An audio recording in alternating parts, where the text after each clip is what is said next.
Morning all of you. आज हम बात करने वाले हैं जो हमारा कल का टॉपिक था, जो हम देख रहे थे यूनिट लोड मेथड। उसमें हम कल डिफ्लेक्शन निकाल चुके थे और आज हम बात करेंगे रोटेशन की। तो यूनिट लोड मेथड में जो कल हमने एक एग्जाम्पल लिया था, वो एग्जाम्पल था एक कैंटिलीवर बीम का।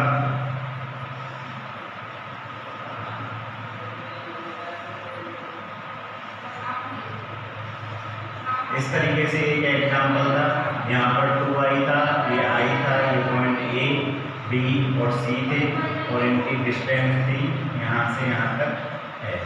ठीक है, ये हमारा कल का एक एग्जाम्पल था जिसमें हम डिफ्लेक्शन और रोटेशन दोनों चीज़ें निकाल रहे थे। तो कल हमने डिफ्लेक्शन निकाल लिया था, आज हम बात करेंगे किसकी, रोटेशन की। तो देखो रोटेशन किस तरह, रोटेशन के लिए कल हमने एक टेबल बनाई थी जिसमें हमने M1 और जो स्पान ओरिजिन इन सब की बात की थी। वो टेबल आज हम वापस से देखेंगे एक बार और उसका जो फॉर्मूला है उसके अकॉर्डिंग चलेंगे। तो जो हमारा फॉर्मूला है रोटेशन का, जो हम फॉर्मूला यूज करते हैं रोटेशन का, वो फॉर्मूला है हमारा थीटा इक्वल टू 0 से L M2 अपॉन EI और इनटू में dx।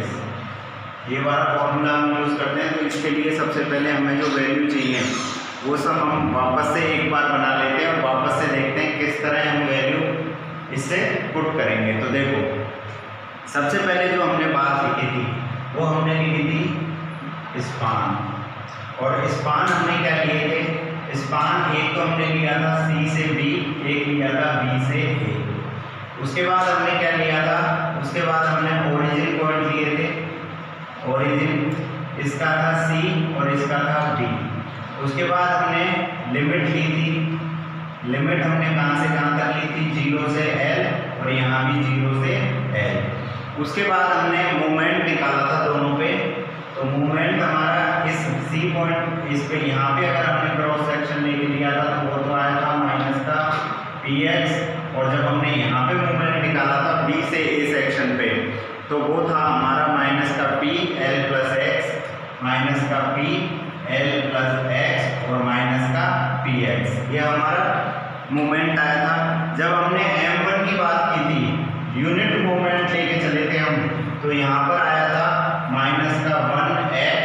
यह आया था 1 को आप लिखना चाहो ऑप्शनल है, नहीं माइनस x भी लिख सकते हो। और यहाँ पर आया था माइनस का 1x प्लस L। अब हमें क्या करना है, रोटेशन के लिए हमें वैल्यू चाहिए किसकी, M2 की। सबसे इंपॉर्टेंट हमें वैल्यू किसकी चाहिए, M2 की। अगर हम M2 की बात करें तो M2 रोटेशन के लिए हमें क्या चाहिए कि हमें लोड को ना हटा के एक यूनिट वो मान लेना मोमेंट। हमें यहाँ पर एक मोमेंट ले लेना है इस तरीके से, और इस मोमेंट की वैल्यू क्या रहेगी, 1 रहेगी। 1 यूनिट मूवमेंट के अकॉर्डिंग हमें कैलकुलेट करना है। अब देखो अगर हम BC स्पान के लिए मूवमेंट निकालेंगे तो मूवमेंट तो सीधा डायरेक्ट ही दे रखा है 1, और साइन कैसा होगा, नेगेटिव होगा, क्योंकि ये कैसा है, क्लॉकवाइज है। जबकि हमने साइन कन्वेंशन में देखा था कि अगर इस तरह से कोई भी बीम है और ये इस तरीके से अपवर्ड डायरेक्शन में दोनों लग रहे हैं, और इस कंडीशन को हमने क्या नाम दिया था, सैगिंग। तो सैगिंग की कंडीशन में हमारा जो मूवमेंट होता है वो क्या होता है, पॉजिटिव। तो लेकिन ये तो डाउनवर्ड लग रहा है तो ये क्या होगा, नेगेटिव होगा। तो यहाँ पर जो M2 की वैल्यू आ जाएगी वो तो आ जाएगी माइनस का 1। और अगर B से A तक चलेंगे, B से A तक की बात करेंगे तो यहाँ भी मूवमेंट हमारा कितना आएगा, माइनस का 1। अगर इस सेक्शन पे भी लेंगे तो हमारा मूवमेंट वही रहेगा कितना, माइनस का 1। अब हम आगे चलते हैं, हम वैल्यू पुट करते हैं अपनी दोनों स्पानों के लिए। हमारे दो स्पान कौन कौन से हैं, हमारे स्पान हैं, अगर हम थीटा की बात करें रोटेशन की तो हमें करना है 0 से L। सबसे पहले क्या लेंगे, C से B। अब देखो M की वैल्यू क्या है हमारे पास, M की वैल्यू है माइनस का px। M2 की वैल्यू क्या है, माइनस के 1 अपॉन E I कितना है, मोमेंट ऑफ इनर्शिया I है, इनटू में dx प्लस वापस से 0 से लेके L। अब की बात किससे बात करेंगे, B से A की। अब देखो M कितना है B से A के लिए, वो है माइनस का p। ऐसे लिखते चलेंगे, वैल्यू तो पुट करनी है हमें केवल, माइनस का p माइनस बाहर ले लेते हैं, माइनस को बाहर ले लेते हैं। अब वैल्यू रख देते हैं P x plus L, P x plus L plus P x, इस तरीके से वैल्यू पुट कर देंगे उसकी माइनस को बाहर लेके, और इसके साथ मल्टीप्लाई में अब m2 की वैल्यू कितनी है बी ए के लिए, वही माइनस का 1, ये भी किसमें इनटू में dx, और बटे में कितना आ जाएगा 2ei, क्योंकि i की वैल्यू यहाँ पर तो i ही है, लेकिन यहाँ पर जो i की वैल्यू है वो कितनी है 2i है, तो इस तरीके से वैल्यू रख देंगे 2i, ठीक है। उसके बाद आगे देखते हैं हम, उसके बाद आगे हमें क्या करना है, वैल्यू ऐसे ही पुट करते जाना है। यहाँ 0 से l यहाँ पे करेंगे तो वही 0 से l, c से b, यहाँ क्या वैल्यू आ जाएगी, ये हो जाएगा P X into D X upon E I, minus minus plus हो जाएंगे, प्लस फिर 0 से l, अब इसको करेंगे सॉल्व, इसको सॉल्व करेंगे तो हमारे पास क्या आएगा, माइनस माइनस ये भी प्लस हो जाएंगे, P x plus L plus P x D X upon 2ei, इस तरीके से आ जाएगा। सही है यहाँ तक हमारी इक्वेशन। अब उसके बाद हमें क्या करना है, उसके बाद हमें इनको डिफरेंशिएट करता जाना है। हमें क्या करना है, 1 2 का मल्टीप्लिकेशन यहाँ कर देना है, 1 2 का यहाँ कर देना है, तो हम क्या करेंगे p अपॉन 2ei को ले लेंगे कॉमन। अगर इसको कॉमन ले लें हम तो यहाँ क्या बचेगा हमारे पास, यहाँ बचेगा हमारे पास क्या 0 से l, ये क्या बचेगा, यहाँ पे क्या रह जाएगा, सिर्फ x 2x dx रह जाएगा, 2x dx upon ei plus वापस से वही लिमिट 0 से l, और अब की बार इसमें से चला जाएगा तो हमारे पास क्या बचेगा 2x plus l, 2x plus l और इनटू में dx, ये वैल्यू बचेगी। उसके बाद वापस से इसको सॉल्व करेंगे आगे, उसके बाद वापस से इसको अगर आगे सॉल्व करेंगे, हम आगे सॉल्व करेंगे तो हम क्या करेंगे कि देखो आगे सॉल्व करना बहुत ईजी है, इसमें कुछ भी नहीं है, आपको बस डिफरेंशिएट करते जाना है इनको, जहाँ तक ये डिफरेंशिएट हो जाए उसके बाद इनकी लिमिट पुट करके आगे सॉल्व करना है। तो देखो वापस से p अपॉन ये 2ei एज इट इज आ जाएगा ब्रैकेट 1, अब वैल्यू पुट करेंगे तो 2 और इसकी क्या होगी एक्स स्क्वायर बाई एक्स की क्या होगी एक्स स्क्वायर बाई 2, और यहाँ पर जो लिमिट रह जाएगी वो रह जाएगी 0 से l प्लस, उसके बाद आगे फिर वही 2 बाहर आ जाएगा, 2 एक्स स्क्वायर बाई 2 और इसकी भी लिमिट 0 से l प्लस, फिर आगे अब l के लिए करेंगे तो l का क्या हो जाएगा l, और यहाँ पर x की पावर 0 से l और ये ब्रैकेट 1, इस तरीके से इसकी पूरे की वो हो गई, डिफरेंशिएट कर लिया हमने। अब डिफरेंशिएट करने के बाद हम आगे चलते हैं, इसके बाद हम आगे चलते हैं, इसके बाद हमें क्या करना है, इसके बाद हमें वही वापस से p अपॉन 2ei, हमारा जो बाहर कॉमन चल रहा था वो कॉमन रह जाएगा, p अपॉन 2ei ये बाहर रह जाएगा, ब्रैकेट में हम वैल्यू रख देंगे इन सब की, ब्रैकेट यहाँ जहाँ भी x है वहाँ x की जगह l रिप्लेस करके 0 से l की लिमिट रख के और बाकी की चीजें करेंगे, तो क्या आएगा 2l square by 2 plus 2l square by 2 plus l square, इस तरीके से रह जाएगा ये, और जो फाइनल हमारे पास जो यहाँ से आ जाएगा वो कितना आ जाएगा 3pl स्क्वायर अपॉन 2ei। तो हम कह सकते हैं कि हमारे पास जो फाइनल रोटेशन थीटा की जो वैल्यू आई वो आई 3pl स्क्वायर अपॉन 2el या 3/2pl स्क्वायर अपॉन el। तो इस तरीके से हमने यूनिट लोड मेथड में हमने सीखा कि किस तरीके से हम डिफ्लेक्शन निकालते हैं और किस तरीके से हम रोटेशन निकालते हैं। जो सबसे इम्पोर्टेंट चीज है वो ये है m1 m2 और i आपको सवाल में क्वेश्चन में गिवन है, यहाँ पर जैसे 2i दे रखा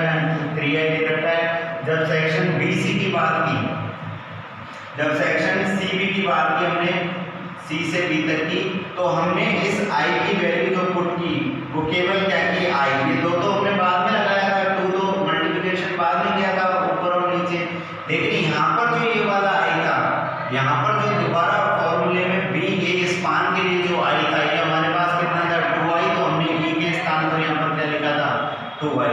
फिर हमने इसको डिफरेंशिएट किया लिमिट लगा के यहाँ तक, और उसके बाद 0 से लिमिट के लिए हमारे पास फाइनल आंसर आ गया। ठीक है, उसके बाद हम आगे चलते हैं इसके सेकेंड एग्जाम्पल पे। ये तो हमने देखा किसका एग्जाम्पल था, ये तो एक सिंपल बीम का एग्जाम्पल था। अब हम बात करते हैं किसकी, अब हम बात करते हैं किसकी, एक फ्रेम स्ट्रक्चर की, कि फ्रेम के लिए हमें किस तरीके से निकालना है। तो देखो, जब हम फ्रेम की बात करेंगे मेथड यही रहेगा, यूनिट लोड मेथड। ये तो हमने एक बीम का एग्जाम्पल देखा था।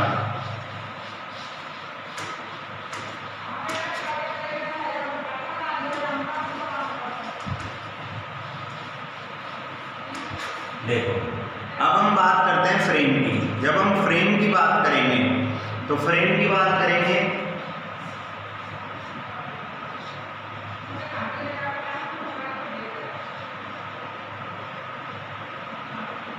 यूनिट लोड मेथड ही चल रहा है हमारा, और यूनिट लोड मेथड में हम बात करने वाले हैं फ्रेम की।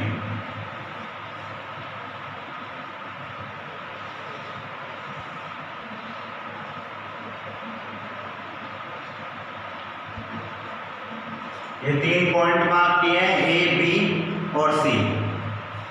एक पॉइंट यहाँ भी ले लेते हैं बी, इसको नाम दे देते हैं सी, और एक हम पॉइंट बीच में ले लेते हैं, इसको नाम दे देते हैं डी, और इसको नाम दे देते हैं हम ई। इस तरीके से हमने एक फ्रेम बना लिया। इस पर लोडिंग कंडीशन लगा देते हैं कि यहाँ पर एक हॉरिजॉन्टल लोड लग रहा है पी, और यहाँ पर एक वर्टिकल लोड लग रहा है, और इस वर्टिकल लोड का मैग्नीट्यूड है 2p। अब देखो, जो इनकी लेंथ है वो लेंथ सबकी सेम है, ये L L L और L, चारों के लिए लेंथ कितनी है L L। ठीक है, अब हमें क्या करना है इसके लिए, हमें इसमें EI की जो वैल्यू है, हमारी EI की जो वैल्यू रहेगी इसमें वो फिक्स रहेगी। जो EI है उसको हमें क्या मानना है, कांस्टेंट। EI को हमें लेना है कांस्टेंट, EI कांस्टेंट रहेगा। अब देखो हमें क्या करना है, हम जानते हैं कि हमें इसमें जो निकालना है वो हमें निकालना है, क्वेश्चन में दे रखा है, आपको दे दिया deflection at free and, deflection at free and आपको निकालना है। ठीक है, तो डिफ्लेक्शन एट फ्री एंड के लिए हम सबसे पहले डिफ्लेक्शन का फॉर्मूला लिखेंगे।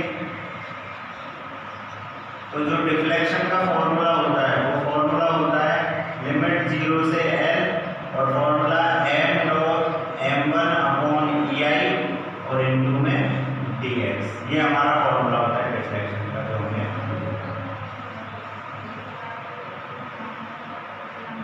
ये हमारा फॉर्मूला है। अब हमें क्या करना है इसके लिए, सबसे पहले हमें कोई टेबल बना लेनी है, और उस टेबल के अकॉर्डिंग हमें चलना है। हमें टेबल में क्या क्या था, सबसे पहले हमें लिखना था स्पान, फिर ओरिजिन, फिर लिमिट, फिर मूवमेंट, और फिर यूनिट मूवमेंट। इस तरीके से हमें इसमें लिखना है। तो हम स्पान बनाते हुए चलते हैं।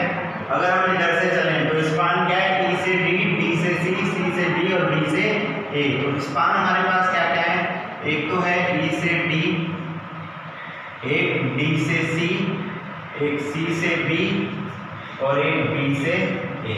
ये हमारे पास 4 स्पान है, 4 स्पानों के लिए हमें निकालना। ओरिजिन पॉइंट अगर देखा जाए, ओरिजिन पॉइंट E है, D, C, B और A।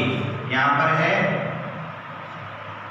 E, यहाँ पर है D, C और यहाँ पर B।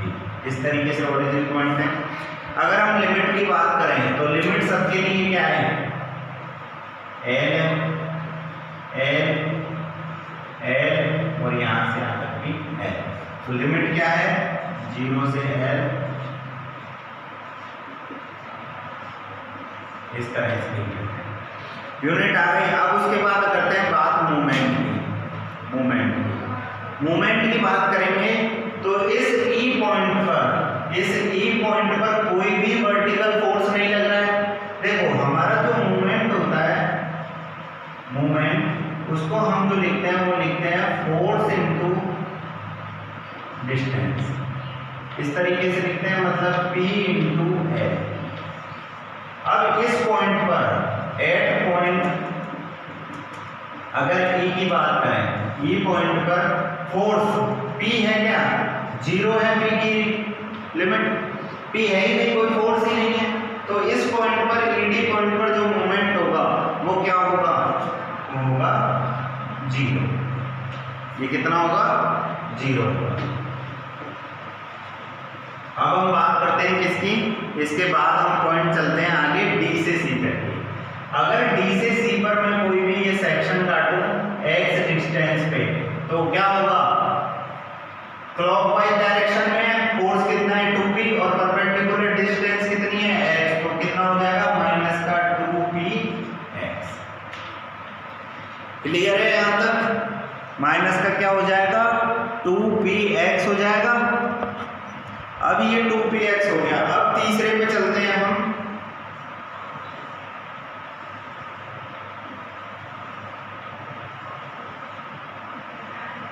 इस तरीके से हम चल रहे हैं, तो इसके लिए कितना हो गया?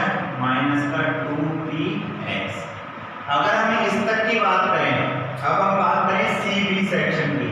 अगर CB सेक्शन पे देखें तो ये माइनस का जो 2p है ये पूरा यहाँ ट्रांसफर हो जाएगा 2p, और इसके कारण एक मूवमेंट आ जाएगा। एक मूवमेंट आ जाएगा। वो मूवमेंट क्या आएगा? 2pl। l डिस्टेंस कवर कर रहा है, तो यहाँ पर जो मूवमेंट आएगा वो क्या आएगा? 2pl मूवमेंट आएगा। तो यहाँ पर जो फोर्स होगा एट CB सेक्शन पे वो कितना हो जाएगा? वो हो जाएगा माइनस का 2p। अब हम बात करते हैं अगले पे, इस पॉइंट पे B से A पे। B से A पर यहाँ तक जो मूवमेंट था वो एज इट इज रहेगा कितना? माइनस का 2pl, माइनस का 2pl। लेकिन इस P के कारण, और यहाँ से एक सेक्शन काट लें x डिस्टेंस पे, तो ये कितना हो जाएगा? माइनस का px। तो इस तरीके से मूवमेंट आ जाएगा ED पे, DC पे, CB पे और B से A पर। इस तरीके से हम मूवमेंट देख लेंगे। अब उसके बाद हम क्या करेंगे? M1 क्या होता है? M1 मैंने क्या कहा था कि जो हम यहाँ पर मूवमेंट लगाएंगे, जो यूनिट मूवमेंट लगाएंगे, वो इस फोर्स को, इन सबको क्या मान लेंगे? 1 इसको और 1 इसको। यूनिट लोड मेथड, तभी तो बोलते हैं इसको यूनिट लोड मेथड। यूनिट कर देनी है, लोड को किस में मान लेना है? यूनिट में कर लेना है। अगर यूनिट में करते हैं तो M1 अगर यूनिट में लेते हैं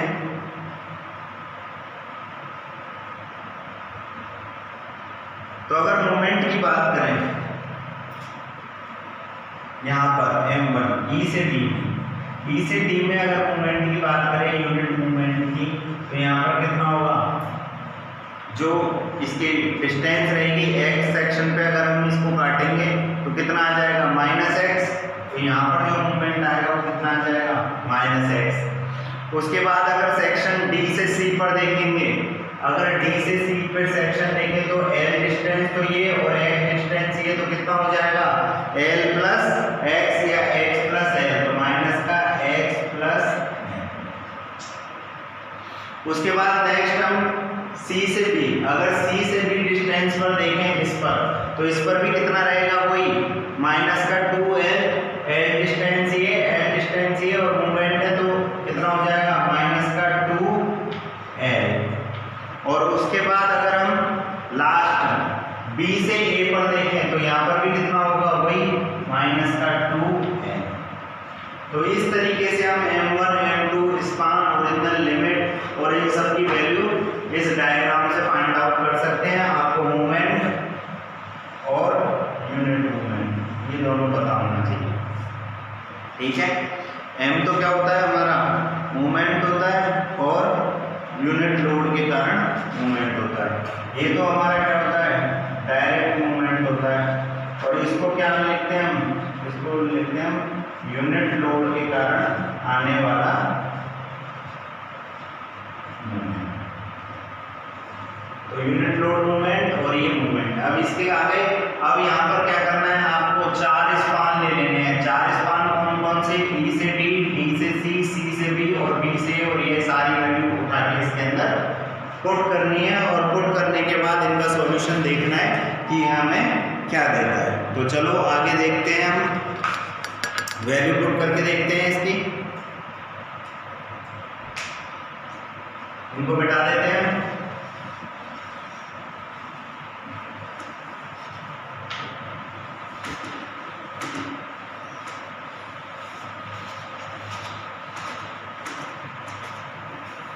अब देखो ये हमारा पॉइंट था, इस पॉइंट का नाम क्या था, ए था।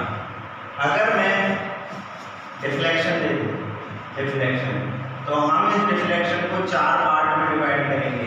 0 से L, ये पार्ट क्या रहेगा, E से D, m dot m1 upon EI और dx, प्लस फिर वापस से 0 से L, अब की बार रहेगा D से C, m dot m1 upon EI और इनटू में dx, प्लस फिर वापस से 0 से L, अब की बार रहेगा C से B, m dot m1 upon EI और इनटू में dx, और प्लस फिर आखिरी पार्ट रहेगा 0 से L, B से A, ये क्या रहेगा m dot m1 dx upon EI। इस तरीके से ये 4 स्पान हो गए। अब हमें पता है अगर यहाँ पर जो हमारा मूवमेंट था, इस E पॉइंट पे जो हमारा मूवमेंट था, मूवमेंट एट पॉइंट E, वो हमारा कितना था, 0 था। तो अगर मैं यहाँ पर m की वैल्यू रखूंगा तो ये पूरा सेक्शन क्या हो जाएगा, 0 हो जाएगा। तो 0 हो जाएगा तो इस स्पान को तो अपन हटा ही देंगे, इस स्पान का तो कोई मतलब ही नहीं निकलेगा। तो हम केवल कौन से स्पान के लिए चलेंगे, हम सिर्फ ये वाला स्पान देखेंगे, एक तो ये, एक ये और एक ये, क्योंकि इस m की वैल्यू हमें कितनी पुट करनी है, 0। तो 0 रख देंगे, 0 हो जाएगा होगा। अब वैल्यू पुट करते हैं, वैल्यू पुट करते हैं हम। सबसे पहले स्पान लेते हैं ये वाला 0 से L, स्पान है हमारा D से C। स्पान D से C के लिए हम जब बात करेंगे तो m हमारा क्या था, m था माइनस का 2px, और जो m1 की वैल्यू थी वो थी माइनस का x प्लस l, माइनस का x प्लस l इंटू में dx, और बटे में कितना था, EI कांस्टेंट था, EI स्टार्टिंग में ही दे दिया था, कांस्टेंट रखना है, प्लस दूसरा 0 से L, लिमिट क्या रखेंगे हम, C से B और वापस से। अब m की वैल्यू वापस से वही कितनी, माइनस का 2pl, इसके लिए कितनी आएगी, माइनस का 2pl, उसके बाद माइनस का 2l, माइनस का 2l dx और अपॉन में वापस से EI, प्लस फिर वापस से 0 से L की लिमिट लगाएंगे। तीसरे स्पान के लिए रखेंगे हम वैल्यू, तो माइनस का 2pl माइनस का px, माइनस का 2pl माइनस का px,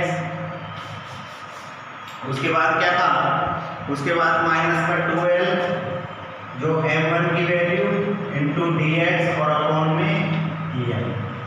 तो देखो ये वैल्यू किसकी है, m की, ये m1, ये m, फिर m1, फिर m और फिर m1 की वैल्यू। इस तरीके से हमने वैल्यू पुट कर ली। अब हमें क्या करना है, सिंपली इनका मल्टीप्लिकेशन करके सॉल्व कर लेना है। तो यहाँ लिखेंगे 0 से L, इसको सॉल्व करेंगे तो क्या आएगा, 2px x प्लस l, क्या आएगा 2px और x प्लस l dx, और बटे में क्या रह जाएगा, EI, प्लस दूसरे वाले के लिए करेंगे। सेकंड वाले के लिए वही स्टेप टू स्टेप हमें आगे करते जाना है सॉल्व। हमें बस इनकी वैल्यू फाइंड आउट करके देखना है कि क्या हमारा फाइनल डिफ्लेक्शन आता है। ठीक है, तो फाइनल डिफ्लेक्शन में दूसरे की बात करते हैं। 2pl ये क्या हो जाएगा, pl dx अपॉन EI, ये हो जाएगा, प्लस हो जाएंगे ना दोनों, माइनस माइनस और इंटू होके निकाल आ जाएंगे, प्लस आखिरी में प्लस वापस से 0 से l। अब इसको सॉल्व करेंगे तो ये माइनस जब इन दोनों से 2 होगा तो क्या हो जाएगा 2pl plus px, 2pl plus px 2l dx और अपॉन में dx। ठीक है, यहाँ तक हमारा सवाल हो गया। अब उसके बाद हमें क्या करना है, इनको फिर वापस से कोई डिफरेंशिएट करके वैल्यू लिखनी है। तो देखो डिफरेंशिएट करेंगे तो यहाँ पर 0 से l लिमिट के लिए तो 2px स्क्वायर प्लस 2plx ये इस तरह आ जाएगा इंटू dx और अपॉन में प्लस फिर वापस से वही 0 से l। इसको सॉल्व करेंगे क्या आएगा 4pl square upon ei, 4pl square upon ei और इंटू में dx प्लस फिर वापस से वही 0 से l लिमिट लेके आगे उसको सॉल्व करेंगे तो क्या आएगा 4pl square plus 4pl square plus 2pxl upon ei और इंटू में dx। आगे इसको सॉल्व करके हम लिख लेंगे, सबको फॉर्म खोल लेंगे इनकी और आगे लिख देंगे हम इसको। फाइनल जो हमारी स्टेज आएगी वो क्या आएगी हमारी, वो आएगी p अपॉन ei। अब इन सब में से हम क्या करेंगे p अपॉन ei को बाहर जोड़ेंगे। देखो इसके बीच में एक स्टेप और है, वो आप लोग सीख गए हैं वो करना, इसको किस तरीके से सॉल्व करना है। 0 से l तक लिमिट लगा के इनका डिफरेंशिएट कर लेना है dx की फॉर्म में और जो वैल्यू आएगी वो पुट करनी है। तो यह आएगा p अपॉन ei 2l³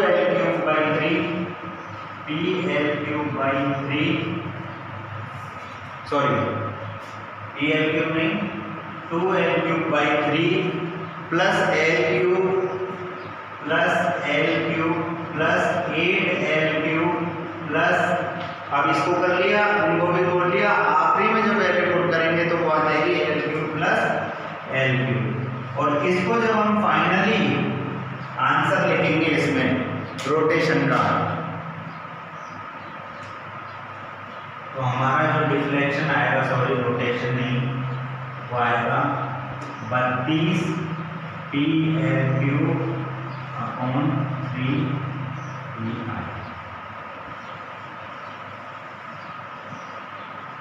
इस तरीके से हमारा ये फाइनल डिफ्लेक्शन आ जाएगा। तो यूनिट लोड मेथड में अगर हमें फ्रेम का पूछे, अगर कोई भी हमें फ्रेम देकर पूछे कि इस फ्रेम स्ट्रक्चर में डिफ्लेक्शन या रोटेशन निकालो, तो डिफ्लेक्शन तो मैंने बता ही दिया आप लोगों को, इस तरीके से आएगा। आपको बस क्या याद रखना है, तो यूनिट लोड मेथड में जो डिफ्लेक्शन का फॉर्मूला है वो याद रखना है कि 0 से l m dot m1 upon dx upon ei और इंटू में dx, ये याद रखना है। तो इस तरीके से आप लोगों को आज हमने सीने में जब जब सांसें भर